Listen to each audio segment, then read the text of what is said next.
কিশোরগঞ্জের হাওড়া অঞ্চলে বোরো বীজতলা তৈরিতে ব্যস্ত কৃষক। তবে বীজ, ধান, সার ও ডিজেলের দাম বেশি থাকায় উৎপাদন খরচ নিয়ে দুশ্চিন্তায় কৃষক। সঠিক পরামর্শ দিয়ে কৃষকদের পাশে থাকার কথা জানিয়েছেন কৃষি বিভাগ।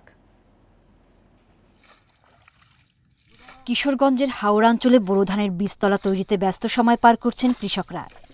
সনাতন পদ্ধতিতে পানির পাশাপাশি দিচ্ছেন সার ও কীটনাশক। বীজতলাও এখন সবুজে সবুজে একাকার।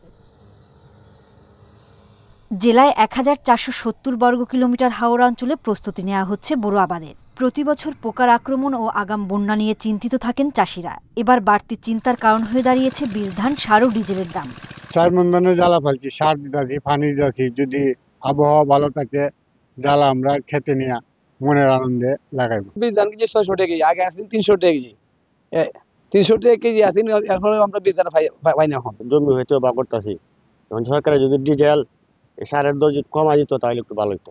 হাওড়া অঞ্চলের চাষিদের সব ধরনের সহায়তা দিচ্ছে কৃষি বিভাগের কর্মকর্তারা। কৃষকগণ প্রতিনিয়ত বিস্তরা পরিচর্যা করছে এবং আমাদের উপসাগরীয় কৃষি অফিসারগণ কৃষকদের পাশে থেকে কিভাবে বীজতলা পরিচর্যা করতে হয় তাদেরকে সেই বিষয়ে পরামর্শ দিচ্ছেন এবং যদি কোথাও কোনো সমস্যা পরিলক্ষিত হয় সাথে সাথে আমাদেরকে অবহিত করছেন, আমরা সমাধান দিচ্ছি।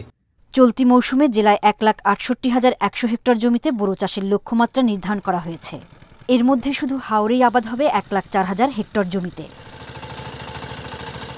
Independent news.